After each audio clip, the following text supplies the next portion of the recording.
आज इस धरना प्रदर्शन के कार्यक्रम में उपस्थित दूर दूर से आए माताएं, बहनें, बुजुर्ग और सभी युवा साथी, सभी को मेरे तरफ से जय जोहार। आज के इस कार्यक्रम को समर्थन दे रहे भारत मुक्ति मोर्चा, राष्ट्रीय सतनाम क्रांति मोर्चा, राष्ट्रीय पिछड़ा वर्ग मोर्चा के तमाम पदाधिकारियों को भी मेरी तरफ से जय जोहार। साथियों, सबसे पहले हमारे समाज में जन्मे जितने भी महापुरुष हैं, जिनके वजह से आज भारत के संविधान में हमको अधिकार दिया गया। और वो कौन सा अधिकार दिया गया? जब भारत देश आजाद नहीं हुआ था उस समय हमको 5वीं और 6ठी अनुसूची मिल गया था। और किस रूप में मिला था? एक्सक्लूडेड एरिया और पार्शियली एक्सक्लूडेड एरिया के रूप में मिल गया। ये जो है हमारे महापुरुषों की देन है और मैं उन सभी महापुरुषों को नमन करते हुए मैं अपनी बात को आप लोगों के सामने रखना चाहूँगा। साथियों, आज का ये जो कार्यक्रम है, ये धरना प्रदर्शन का कार्यक्रम है। और ये धरना प्रदर्शन क्यों हो रहा है? अगर इसके पृष्ठभूमि में जाएंगे, पीछे जाएंगे, इतिहास में जाएंगे, तो मैं कुछ इतिहास की बातों को बताना चाहता हूं। 2014 से पहले जब यूपीए की सरकार थी केंद्र में, जब यूपीए की सरकार केंद्र में थी तो एफडीआई जो है 50% लेके आ रही थी, 50%, जिसको बोलते हैं फॉरेन डायरेक्ट इन्वेस्टमेंट। हमारे वर्तमान में जो प्रधानमंत्री हैं वो उस टाइम मुख्यमंत्री थे गुजरात के। उन्होंने विरोध किया और कहा कि वर्तमान की जो यूपीए की सरकार है वो हमारे इस देश को फिर से गुलाम बनाना चाहती है।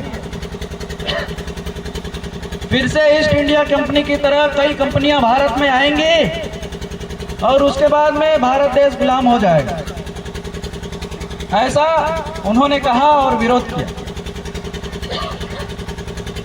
तो उनके विरोध की वजह से वो बिल जो है पास नहीं हो पाया। और वो बिल पास नहीं हो पाया, उसके बाद 2014 में हमारे वर्तमान में जो प्रधानमंत्री हैं उनकी सत्ता आती है। तो उनकी सत्ता आने के बाद में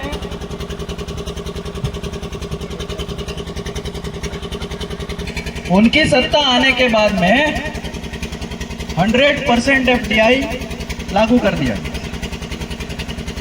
और जब 100% एफडीआई इस देश में लागू किया गया, 100% एफडीआई मतलब देश के बाजार को खोल दिया। देश के बाजारों को जब खोला तो विदेश से कई कंपनियां भारत आई। भारत आने के बाद जो है उन्होंने सर्वे किया, इंटरनल सर्वे किया। और जब सर्वे कराया लगभग 80,000 कंपनियां भारत में आई। और जब कंपनियों के जो मालिक हैं उन्होंने सर्वे कराया तो सर्वे में ये निकल करके आया और उन्होंने सरकार के पास एक प्रस्ताव रखा। प्रस्ताव ये रखा कि आप भारत देश में इंफ्रास्ट्रक्चर को सही करिए, हम आपके देश में इन्वेस्ट करेंगे, मतलब कंपनी लगाएंगे।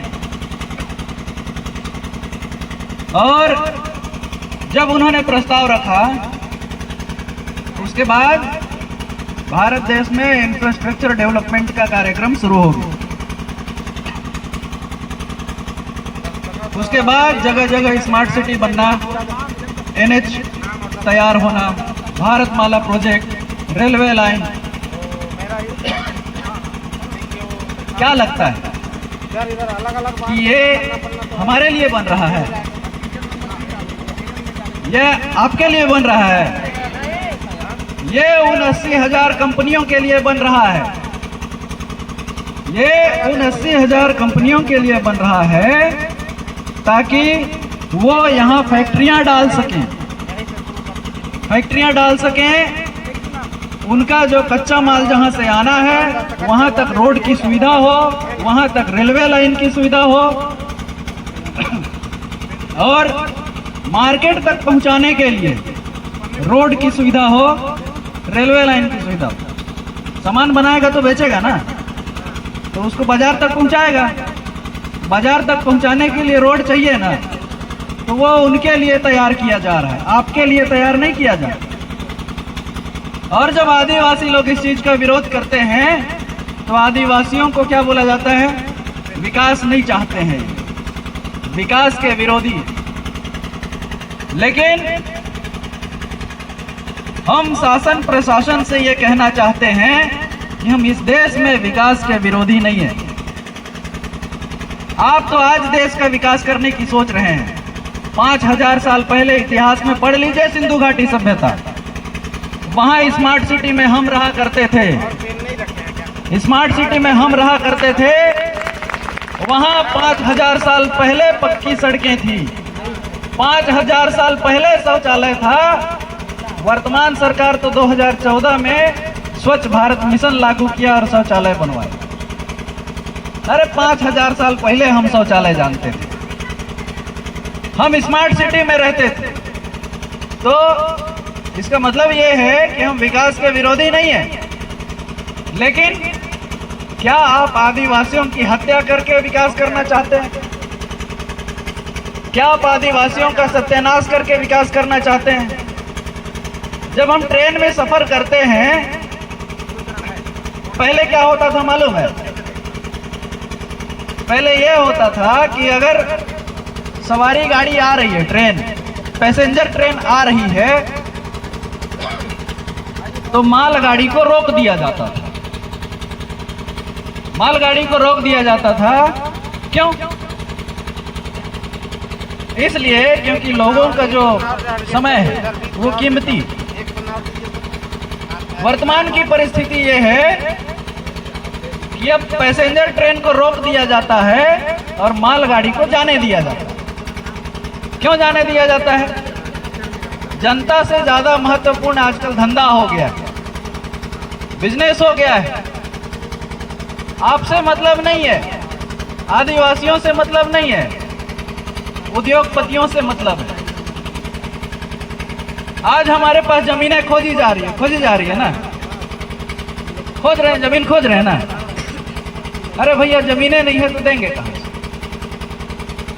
एक तो आप लोग 2000 रुपया मुआवजा देते हैं पर डिसमिल का, शासन प्रशासन 2000 रुपया देता है, मुआवजा देता है ना, 2000 रुपया डिसमिल देता है। आप खोजने जाइए 2000 रुपया डिसमिल, आपको कहीं जमीन मिल जाए तो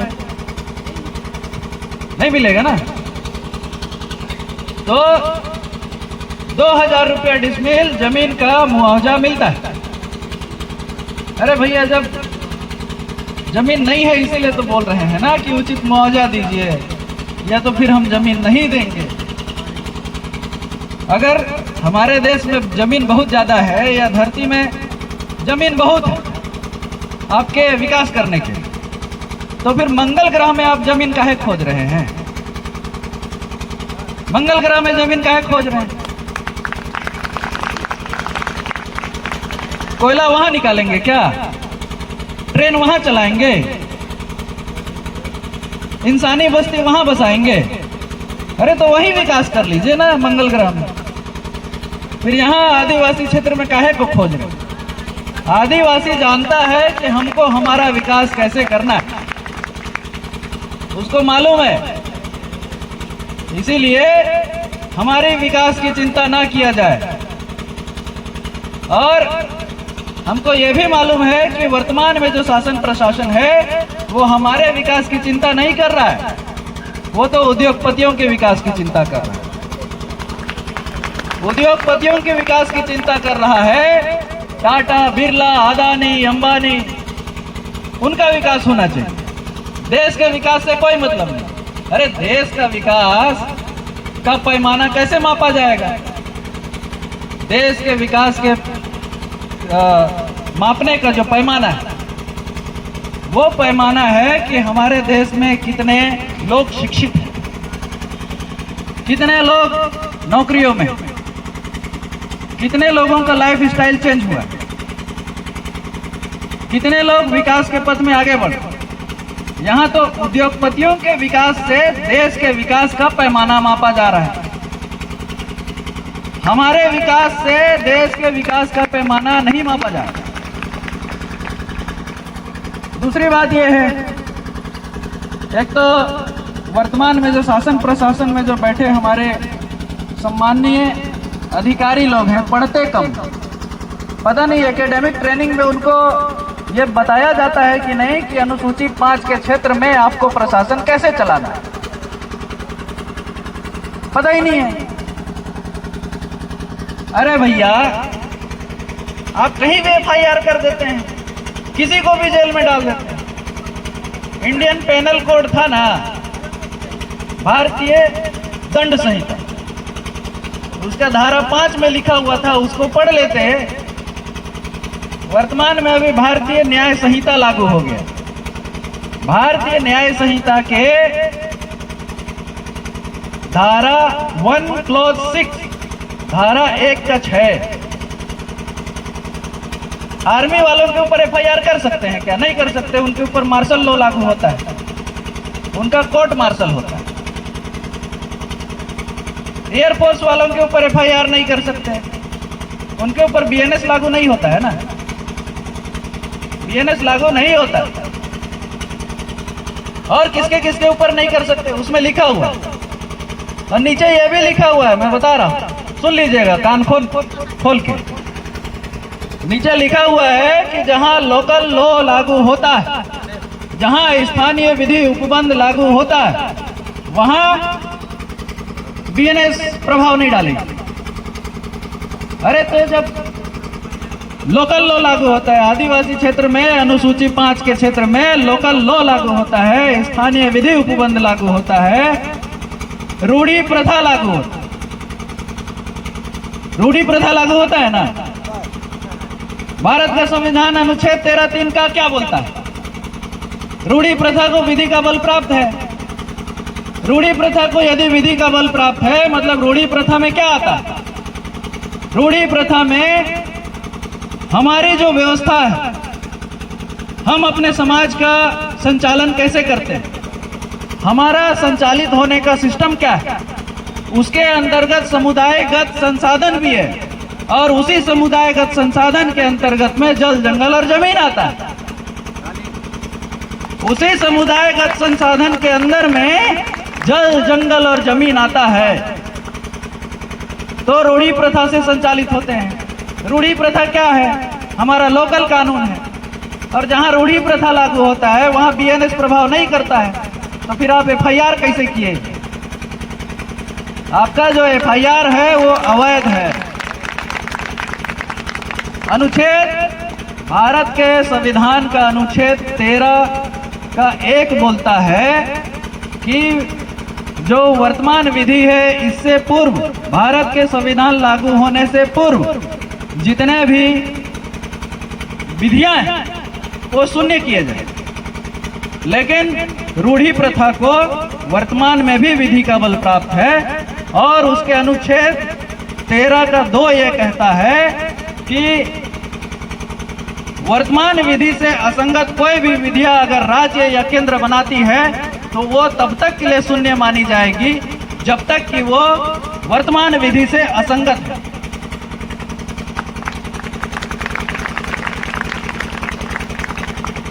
तो भैया आप जो हमारे साथ कर रहे हैं वो तो असंगत है, हमारे मौलिक अधिकार का हनन कर रहा है।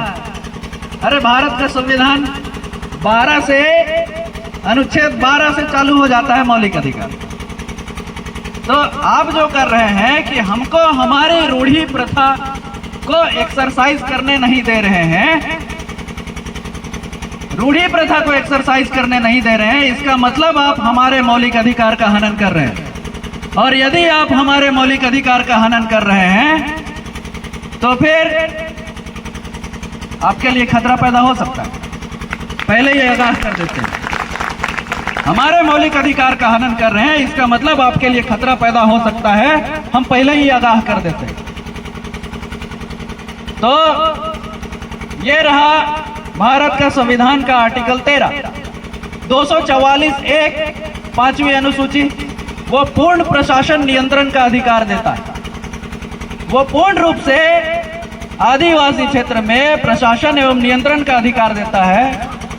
और वर्तमान में उसी को इम्प्लीमेंट करने के लिए पेशा अधिनियम 1996 लाया गया, 1996, और उसी को फिर से इम्प्लीमेंट करने के लिए छत्तीसगढ़ पेशा राजपत्र अधिनियम, पेशा नियम 2022 लाया।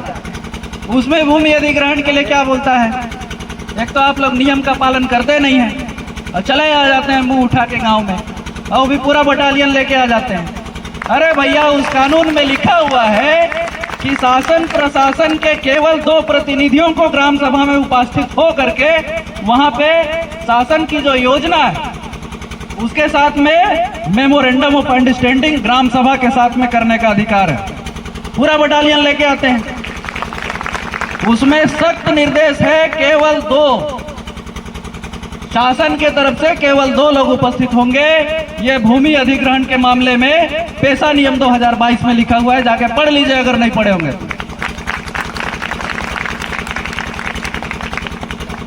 और सुप्रीम कोर्ट के बहुत सारे जजमेंट हैं हमारे पास, बहुत सारे जजमेंट हैं, उनको भी ध्यान रखना चाहिए। सुप्रीम कोर्ट के जजमेंट क्या कहते हैं? ना लोकसभा ना विधानसभा, सबसे बड़ी ग्राम सभा। आपको पहले ग्राम सभा को सूचना दे करके गांव में आना चाहिए। आप बाध्य हैं इसके लिए, क्योंकि ये कानून में प्रदत्त हमको अधिकार मिला हुआ है, आप इसके लिए बाध्य हैं। और ग्राम सभा यदि सहमति देती है तभी आप जमीन का सर्वे कर सकते हैं, तभी आप जमीन का अधिग्रहण कर सकते हैं। मैं क्यों बोला 2000 रुपये डिसमिल? हमारे मेन पार्ट में मैं माझी समुदाय को पूछा, वहाँ बाक्साइड का खदान है, कितना मिली मुआवजा? 12 लाख रुपया मिले रही साहब। कितना जमीन गई? 4 एकड़ जमीन गई, 4 नहीं 3 एकड़ जमीन। तो 3 एकड़ जमीन गई, 4 लाख रुपया, 4 लाख रुपया एकड़ ना, 4000 रुपये डिसमिल। तो भूमि अधिग्रहण कानून 2013 छत्तीसगढ़ में जो भूमि अधिग्रहण कानून 2013 में बना है, क्या बोलता है? वर्तमान में जो जिस जमीन को अधिग्रहित किया जा रहा है उस जमीन का जो वैल्यू होगा उसका 2 गुना दिया जाएगा। और नियम बोलता है, इसका मतलब वो 4000 रुपया डिसमिल जो मुआवजा मिला है ना, वो 2000 रुपया उसका वैल्यूएशन है। 2000 रुपया उसका वैल्यू है और मुआवजा मिल रहा है भूमि अधिग्रहण कानून 2013 के अनुसार 4000 रुपये डिसमिल। 4000 रुपये डिसमिल में जमीन खोज लीजिए, कहीं मिल जाएगा तो मेरे को भी बता दीजिएगा आके, मैं भी जमीन खरीद लूंगा। और अगर 4000 रुपया डिसमिल मुआवजा दे करके अगर हमारे लोगों का विकास हो जाएगा तो मैं सोचता हूं कि दे देना चाहिए, जमीनें दे देना चाहिए। लेकिन अगर नहीं होगा, क्यों दें भाई? अरे जल जंगल जमीन के मालिक हम हैं, सुप्रीम कोर्ट का आदेश है, अरे निर्णय है, फैसला है। क्या है? केंद्र और राज्य सरकार का 1 इंच भी जमीन आदिवासी क्षेत्र में नहीं है, जिसको आप लोग सरकारी बोलते हैं ना, सरकारी बोलते हैं ना जमीन को। अरे वो सरकारी नहीं है, वो ग्राम सभा का जमीन है, वो आपका संपत्ति है। पंजाब राज्य का एक मामला था, उसमें एक फैसला आया था कि ग्राम सभा के अंदर में जो सामान्य जमीनें हैं, आदिवासी क्षेत्र के अंदर में जो सामान्य जमीन है वो भी ग्राम सभा की जमीन मानी जानी चाहिए।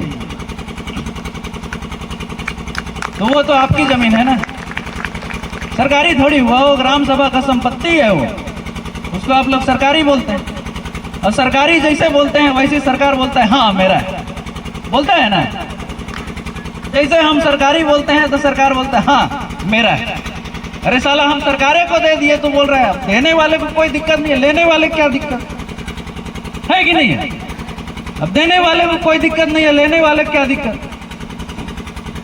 तो हम दे देते हैं, सरकारी बोल देते हैं, इसीलिए बोलता है अच्छा हाँ मेरा है। कलेक्टर साहब इसको बचा करके रखना, अपना नाम लिख ले,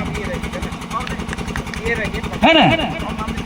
तो जमीन सरकारी नहीं है, ये सुप्रीम कोर्ट का फैसला है कि केंद्र और राज्य सरकार का आदिवासी क्षेत्र में जहां पे अनुसूची 5 लागू होता है, मतलब अनुच्छेद 244(1) लागू होता है, 244(2) लागू होता है, वहां केंद्र और राज्य सरकार का 1 इंच भी जमीन नहीं।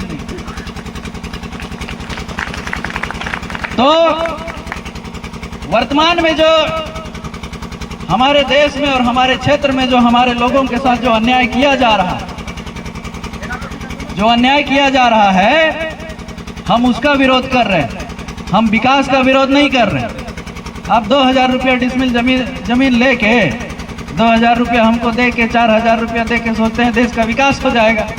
अरे हमारा विकास कैसे होगा, इसके बारे में कौन सोचेगा? अगर वो नहीं सोच रहा है तो हम ही सोचेंगे, आप नहीं सोच रहे हैं तो हम ही ना सोचेंगे, और कौन आएगा सोचने के लिए? तो साथियों, आज हम यहाँ एकत्र हुए हैं इसीलिए ताकि भारतीय संविधान में जो हमको अधिकार दिया गया है उस अधिकार का हम उपयोग और प्रयोग कर सकें। वर्तमान की परिस्थितियों में देखता हूं कि हमारे लोग, कई लोग कानून के जानकार तो हैं लेकिन उसका उपयोग और प्रयोग नहीं करते हैं, अमल में लाते नहीं। हमने चुनाव से पहले वादा किया था क्षेत्र में कि हम अनुसूची 5 लागू कराएंगे। जैसे पहला मीटिंग हुआ हमारा जिला पंचायत में, हम बोले ग्राम न्यायालय अधिनियम लागू करो, हमारे लोग कोर्ट कचहरी का चक्कर नहीं काटना चाहिए। ग्राम न्यायालय अधिनियम लागू करो जो कि 1996 में बना, 2001 में नियम बन गया, लागू करो, हमारे लोग कोर्ट कचहरी के चक्कर नहीं काटने चाहिए। क्यों? एक दिन में 1000 रुपये से कम खर्चा नहीं होता है ना। हमने बोला कि तहसीलों के काम को सुनिश्चित किया जाए कि तत्काल हो जाए। कितना? 3 महीने के अंदर नियम में है, लेकिन होता नहीं है। तो हमारे लोगों को जानकारी नहीं होने के वजह से आज हमारे लोग जो है लड़ाई नहीं लड़ पाते हैं, अपने ही हक की लड़ाई नहीं लड़ पाते। तो साथियों, जो माननीय रूपनारायण एक्का और माननीय सुनील खलखो साहब को जो जेल गिरफ्तार करके जेल भेजा गया है वो पूर्णतः असंवैधानिक है। उन्होंने शासकीय कार्य में कोई बाधा नहीं डाला। 1985 का एक केस है, केरल बनाम पी रामा रेड्डी, उसमें क्या बोलता है? और सुप्रीम कोर्ट का निर्णय कहता है कि आदिवासी क्षेत्र में सरकार एक व्यक्ति के समान है। सरकार क्या है? एक व्यक्ति के समान। अब ग्राम सभा बैठेंगे ना तो वहां अगर वो भी आएगा ना तो उसको हम आम जनता ही मानेंगे, वो बहुत बड़ा नहीं है, क्योंकि लोकसभा ना विधानसभा, सबसे बड़ा ग्राम सभा। तो इसीलिए हम उसको उसके साथ ऐसा ही ट्रीट करेंगे जैसा हम एक व्यक्ति के साथ करते हैं। वो एक सदस्य के रूप में बैठ सकता है। अच्छा, पैसा में क्या लिखा हुआ है? दो लोग बैठेंगे शासन के तरफ से, बैठ करके मेमोरेंडम होगा।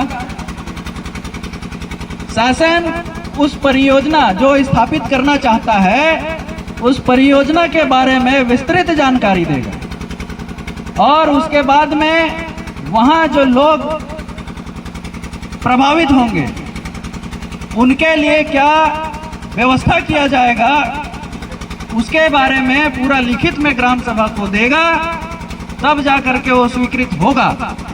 और यदि ग्राम सभा उसमें सहमत नहीं है तो स्वीकृत नहीं होगा। आप जबरदस्ती नहीं कर सकते। मजाक नहीं चल रहा है ना आदिवासी क्षेत्र में कि आप जबरदस्ती करके हमारी जल जंगल जमीन ले लेंगे। मजाक नहीं चल रहा है। एक तो हमारे लोगों के पास जमीन कम हो गया, बंटवारा हो के साला 1 एकड़ हो गया। जिसके पास 1 एकड़ जमीन है वो भी सोच रहा है कि मेरे 3 जन बच्चे लोग हैं, बंटवारा करूं तो कितना कितना होगा।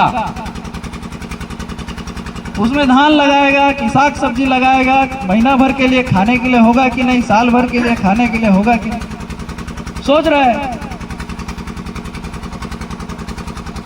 जमीन है नहीं, कल के दिन में रोड में आने का स्थिति बन जाएगा, कल के दिन में कटोरा पकड़ने का स्थिति बन जाएगा।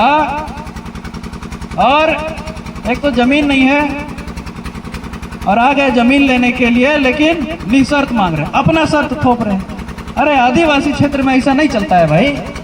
सामान्य क्षेत्र में आप चले जाइए ना, जहां सामान्य प्रशासन लागू होता है, यहाँ तो यदि हमारे मौलिक अधिकार से असंगत कोई विधियां अगर केंद्र और राज्य भी बनाता है तो वो तब तक शून्य मानी जाएगी जब तक वो हमारे मौलिक अधिकार से असंगत, हमारे मौलिक अधिकार से जब तक असंगत है तब तक के लिए वो विधियां शून्य मानी जाएगी। और मैं भारत के संविधान की बात कर रहा हूं, मैं बाहर से कुछ नहीं बोल रहा हूं, भारत के संविधान से ही बात कर रहा हूं। सुप्रीम कोर्ट के जो फैसले आए हुए हैं जो आदिवासियों के फेवर में हैं, मैं उसकी बात कर रहा हूं। अगर हम असंवैधानिक बात कर रहे हैं तो जेल में डाल सकते हैं। हमको तो कई बार बोले जेल, हम बोले जेल में डाल तो दीजिए, नहीं डालता। दिक्कत तो ये है। तो हम अपनी जो लड़ाई है, हमारा जो अस्तित्व है, 5000 साल पहले हम स्मार्ट सिटी में रहते थे ना, रहते थे। अब वहां से भगा दिए कहाँ? जंगल में।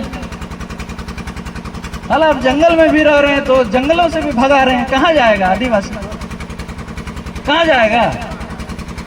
अरे स्मार्ट सिटी में थे तो भगाए जंगल में, अब जंगल से भगा रहे हैं तो कहाँ जाएंगे? मंगल में जाएंगे, मंगल में जाएंगे। अरे मंगल में जाने के लिए हमारे पास उतना यान नहीं है, गरीब आदिवासी है हम। इसीलिए आप चले जाइए मंगल में विकास कर लीजिए, हमको धरती के लिए, धरती को हमारे लिए छोड़ दीजिए, हम अपना विकास कर लेंगे। तो आप सभी ने मुझे बहुत ध्यान से सुना, इसके लिए आप सभी को बहुत बहुत धन्यवाद, आभार। मैं बहुत ज़्यादा नहीं कहूँगा, और भी वक्ता लोग लाइन में लगे हुए और हमारे से और धुरंधर वक्ता लोग, तो बहुत ज़्यादा नहीं कहूँगा।